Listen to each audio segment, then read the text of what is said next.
नमस्कार। आज हम विलियम शेक्सपियर के शायद सबसे मशहूर नाटकों में से एक रोमियो और जूलियट की दुनिया में गहराई से उतरेंगे।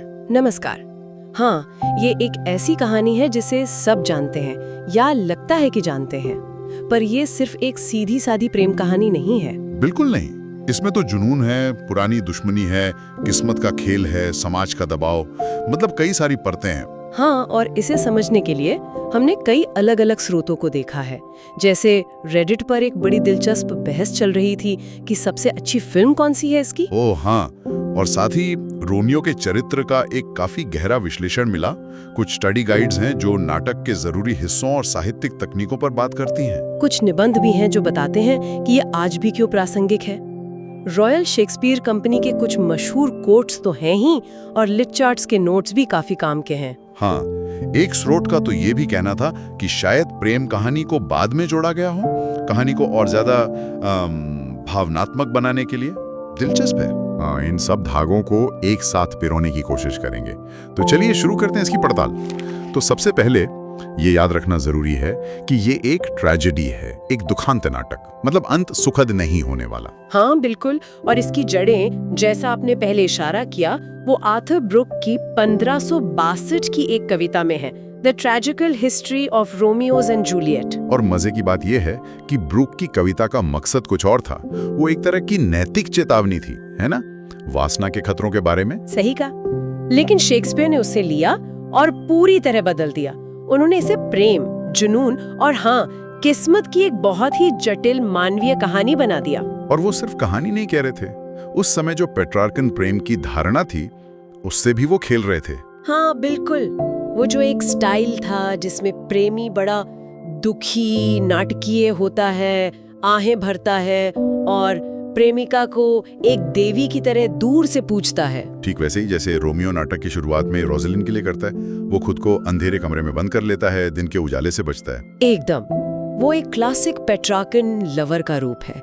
लेकिन शेक्सपियर इसी से शुरू करके कहानी को कहीं और ले जाते हैं। हाँ, तो ये पेट्रार्कन प्रेम वाली बात हमें नाटक के मुख्य विषयों यानी थीम्स की तरफ ले जाती है।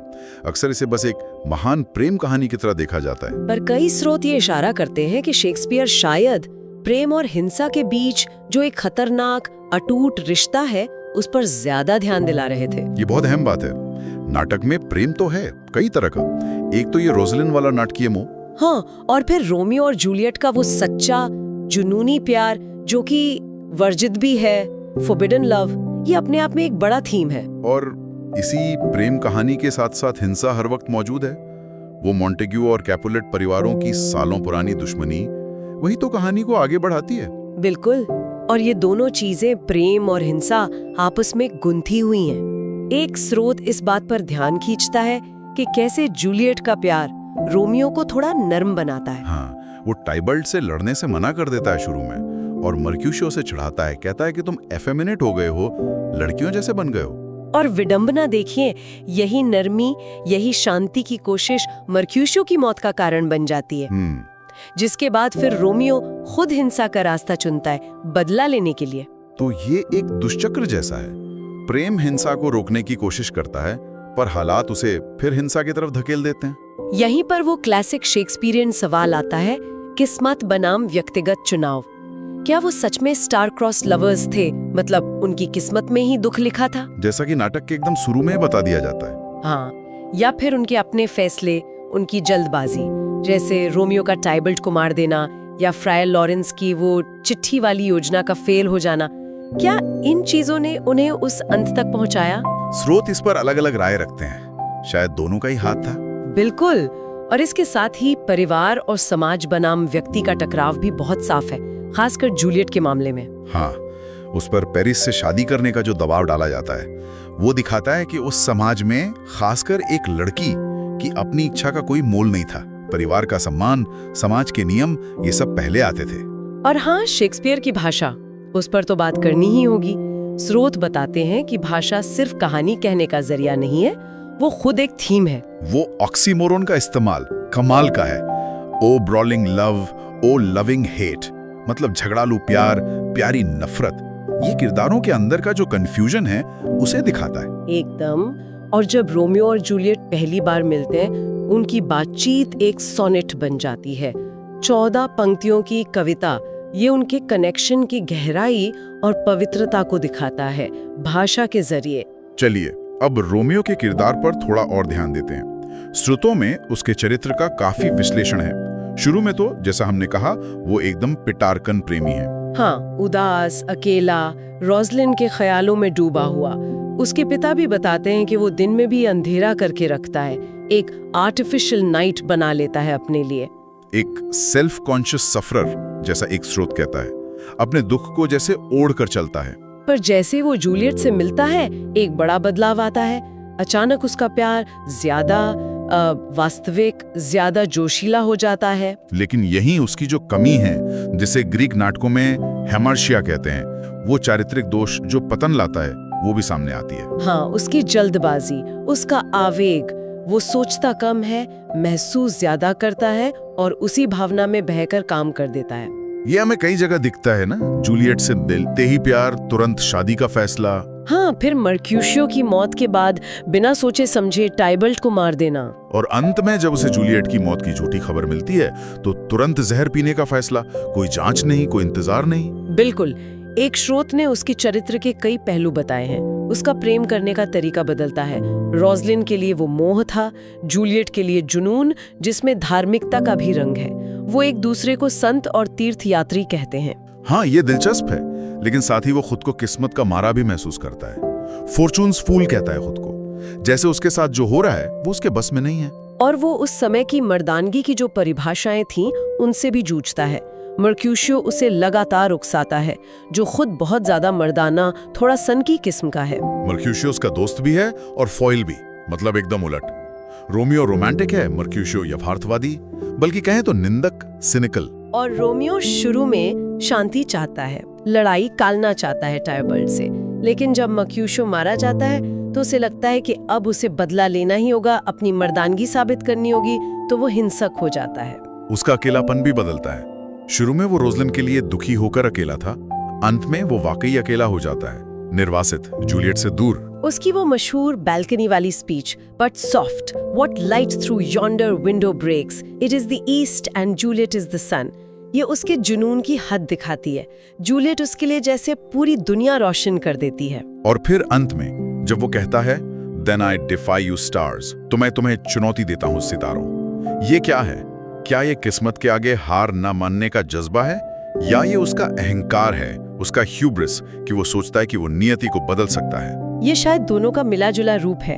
एक डेजिस्परेट कोशिश है हालात को काबू करने की, जो कि नामुमकिन है। उसके रिश्ते भी उसके किरदार को समझने में मदद करते हैं। जूलियट के साथ उसका तूफानी प्यार, मर्क्यूशियो के साथ वो दोस्ती जिसमें चिढ़ाना भी है, प्यार भी, फ्रायर लॉरेंस जो पिता जैसे हैं, सलाहकार हैं, और टाइबॉल्ट जो उसका कट्टर दुश्मन है, ये सब मिलकर रोमियो की एक जटिल तस्वीर बनाते हैं। वो सिर्फ एक आशिक नहीं है, वो भावुक है, आदर्शवादी है, पर खतरनाक रूप से जल्दबाज भी है। बिल्कुल। और ये सारी बातें हमें इस सवाल पर लाती हैं कि ये नाटक जो 400 साल से भी ज्यादा पुराना है, आज भी इतना प्रासंगिक क्यों है? एक निबंध में ये तर्क दिया गया था कि ऐसा इसलिए है क्योंकि इसमें जो मुद्दे हैं वो यूनिवर्सल हैं। हाँ बिल्कुल। आप देखिए, वर्जित प्रेम का जो थीम है, आज भी कितने ही लोगों के लिए ये सच्चाई है। धर्म, जाति, परिवार की इज्जत, ये सब चीजें आज भी प्यार के रास्ते में आती हैं। सही बात है। और परिवारों के बीच की वो गहरी दुश्मनी जो पीढ़ियों तक चलती है, ये भी हमें आज दुनिया भर में देखने को मिलती है, अलग अलग रूपों में। और जूलियट पर जो पेरिस से शादी करने का दबाव था, ये आज भी कई समाजों में होता है, जहाँ खासकर लड़कियों पर लड़कों पर भी परिवार या समाज अपनी मर्जी थोपता है। तो ऐसा लगता है कि बाहरी चीजें बदली हैं, समाज बदला है, तकनीक बदली है, पर जो मूल इंसानी भावनाएं हैं, हाँ, प्यार का वो पागलपन, दोस्ती का मतलब, गुस्से का नतीजा, समाज का डर, ये सब चीजें शायद उतनी नहीं बदली। इसीलिए ये कहानी आज भी लोगों को, खासकर युवाओं को, अपनी सी लगती है। वो किरदारों के अंदर का जो द्वंद्व है, उनकी भावनाओं की जो तीव्रता है, उसे शायद आज के दर्शक भी महसूस कर पाते हैं। बिल्कुल। और ये प्रासंगिकता हमें इसके अनगिनत रूपांतरणों में भी दिखती है, खासकर फिल्मों में। वो रेडिट वाली चर्चा इसी बारे में थी कि कौन सी फिल्म बेस्ट है। हाँ, उसमें कई नाम थे, 1936 वाली जॉर्ज कुकर की फिल्म, फिर 1968 की फ्रैंको ज़ेफिरेली की, जिसे कई लोग क्लासिक मानते हैं। और 1996 की बेज़ लोहरमन की वो एकदम मॉडर्न स्टाइलिश फिल्म, और भी बहुत सारी थी, 1954 वाली, 2013 वाली। यहाँ तक कि वेस्ट साइड स्टोरी का भी जिक्र था, जो कहानी को न्यूयॉर्क की गैंग वॉर में ले जाती है। हाँ, और ग्नोमियो एंड जूलियट जैसी एनिमेटेड फिल्म, या वर्म बॉडीज जैसा ज़ॉम्बी रोमांस। मतलब कहानी इतनी दमदार है कि उसे किसी भी रंग में रंगा जा सकता है। रेडिट पे जो बातचीत हुई उसमें बाज लोहरमन की 1996 वाली फिल्म रोमियो प्लस जूलियट काफी लोगों को पसंद आई थी, जिसमें लियोनार्डो डिकैप्रियो और क्लेयर डेन्स थे। हाँ, उसका वो तेज तरार स्टाइल, वो विजुअल अंदाज और आज के दौर की सेटिंग, विरोना बीच, बंदूकें, हवाई शर्ट्स, लोगों को लगा कि वो युवाओं के गुस्से और जुनून को सही तरह से पकड़ती है। और उसकी खास बात ये थी कि माहौल एकदम मॉडर्न था, पर डायलॉग शेक्सपियर के ही थे। हाँ, वो बड़ा हिम्मत का काम था और कामयाब रहा। एक यूजर ने वो सीन याद दिलाया जहां टाइबेल्ट चिल्लाता है, fetch me my long sword हो, और उसे एक लॉन्ग सॉर्ड ब्रांड की शॉटगन पकड़ा दी जाती है। हाँ, ये भाषा और सेटिंग का बड़ा क्रिएटिव इस्तेमाल था। प्रोडक्शन डिजाइन की भी बहुत तारीफ थी, विजुअली स्टनिंग कहा गया। पर ज्यादातर लोगों को ये फिल्म आज के दर्शकों के लिए शेक्सपियर को सुलभ बनाने का एक अच्छा तरीका लगी। दूसरी तरफ बहुत से यूजर्स ने 1968 की ज़ेफिरेली वाली फिल्म को सबसे वफादार, सबसे प्रतिष्ठित माना। हाँ, उन्होंने उसके माहौल की, विरोना में हुई असली शूटिंग की, और जो मुख्य कलाकार थे लियोनार्ड विटिंग और ओलिविया हसी, उनकी कम उम्र और मासूमियत की बहुत तारीफ की। उन्हें लगा कि वो किरदारों के ज्यादा करीब थे। कई लोगों ने लिखा कि उन्होंने ये फिल्म स्कूल में देखी थी और इसका उन पर बहुत गहरा असर पड़ा था। ये ज्यादा पारंपरिक और भावनात्मक रूप से शक्तिशाली लगी उन्हें। तो मतलब दो अलग अलग पसंद है। ज़ेफिरेली की फिल्म अपनी क्लासिक खूबसूरती और इमोशनल गहराई के लिए जानी जाती है, और लोहरमन की फिल्म अपनी ऊर्जा, अपने स्टाइल और मॉडर्न व्याख्या के लिए। हाँ, और एक यूजर ने रेडिट पे ये भी लिखा था कि शेक्सपियर ने अपने नाटकों में स्टेज निर्देश बहुत कम दिए हैं। मतलब उन्होंने ये नहीं बताया कि सीन कैसा दिखना चाहिए या डायलॉग कैसे बोलना है। अच्छा, तो बस ये बताया कि कौन कब आएगा, कब जाएगा। हाँ, मोटे तौर पर इसी वजह से डायरेक्टर्स को इतनी आजादी मिलती है कि वो अपनी तरह से कहानी को पेश कर सकें।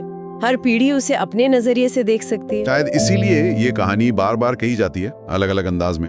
पुरानी फिल्मों की आलोचना भी हुई, जैसे 1936 वाली की, कि उसमें कलाकार किरदारों के हिसाब से काफी बड़े थे। हाँ, लेस्ली हॉवर्ड और नॉर्मा शेर, उससे वो टीनेज वाला जुनून और जल्दबाजी शायद कम असरदार लगी होगी। तो ये सब दिखाता है कि कहानी कितनी जीवंत है। तो इस सारी बातचीत का निचोड़ क्या है? रोमियो जूलियट सिर्फ एक दुखद प्रेम कहानी से कहीं ज्यादा है। हाँ, ये जुनून की ताकत के बारे में है, नफरत के क्या नतीजे हो सकते हैं उसके बारे में है, समाज का दबाव कैसे जिंदगियां बर्बाद कर सकता है, और शायद किस्मत का भी इसमें कुछ हाथ होता है। इन सब चीजों की एक बहुत जटिल कहानी है ये, और ये आज भी गूंजती है, चाहे मंच पर हो या स्क्रीन पर। और ये एक जरूरी सवाल भी छोड़ जाती है हमारे लिए। क्या? ये जो रोमियो का चरित्र है, उसकी वो जल्दबाजी, वो बिना सोचे समझे काम करना, भावनाओं में एकदम बह जाना, क्या ये सिर्फ 16वीं सदी की एक लड़की की कहानी है, या इसमें हमें आज के दौर की भी कोई झलक दिखती है? मतलब आज के दौर से कैसे? मतलब आज का जो डिजिटल युग है, जहाँ सब कुछ इतना तेज है, रिश्ते भी जल्दी बनते हैं, प्रतिक्रियाएं भी तुरंत आती हैं, क्या उसमें भी हम कभी-कभी सोचने समझने के बजाय भावनाओं के आवेग में बह जाते हैं?